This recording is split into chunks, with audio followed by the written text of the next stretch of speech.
Let's practice working with multiple worksheets in this tutorial, Excel 2013 tutorial. So we begin by having a nice overview sheet. I'm going to type in the word overview, and let me just press Control A, make the font size 20 so you can see this better. So we have an overview worksheet. I'm going to click on the little plus sign here called New Sheet, and I'm going to add one more new sheet. I'm going to rename this one, double click it, I'll call this Business A. There's my Business A, and double click this. You can call this Business B. So say you have two businesses. You can even right click the actual sheet, the worksheet, change the color of it, tab color. I'll make this one red, and I'll make this one right click, tab color. We'll just make it blue. Alright, so I'm going to double click this one, call this Overview,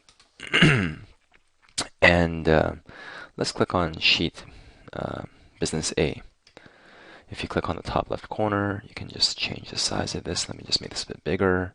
You can even right click a column, and let me change the column with 20 so you can see this better.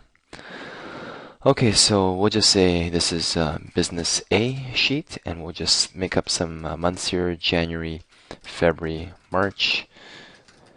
We'll just say that in January we made $3,000. In February we made $4,000. In March we made $3,500. And the total, we'll just hit the auto sum button and press enter, and you can see that the total, let me just bold this, is $10,500. Now I could retype this in Business B, but to save time I'm going to right click, I'm going to delete this Business B, and I'm going to right click and I'm going to duplicate. I'm going to move or copy this. So when I say move or copy, I'm going to move to the end and create a copy, and click on OK. You can see it's called Business A bracket 2. Double click this, and let's call it Business B. Press delete, enter, and right click, tab color. Let's make it blue.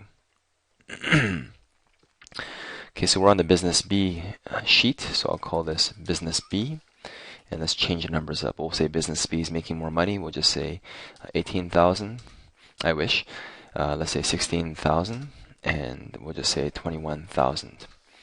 So you can see the total automatically updates here for Business B. The total is lesser for Business A. And as for our overview, we're going to say Business A and Business B.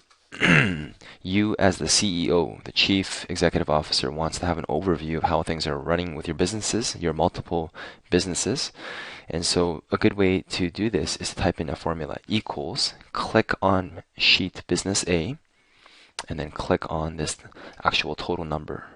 Notice how in the formula bar you have a formula equals, quotation, Business A, quotation, exclamation mark. The exclamation mark means that this is the name of the actual worksheet. See, the worksheets are at the bottom here.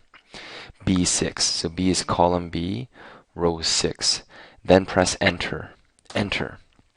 So you can see here we have the formula connected to information on other sheets. This is an extremely powerful concept that will help you pull information together. So let's do the same thing. Equals. Click on Business B. Click on this value, and then press enter. So now, say you go to Business B and you change a value here. We'll say in March we actually made 50,000. Enter.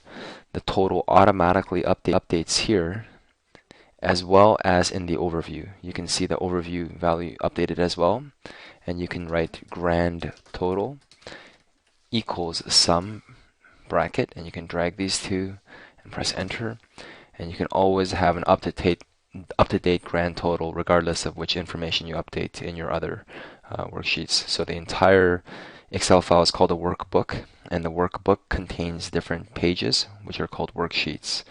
Congratulations, you now understand Excel to a deeper level. Thanks for hitting that like button.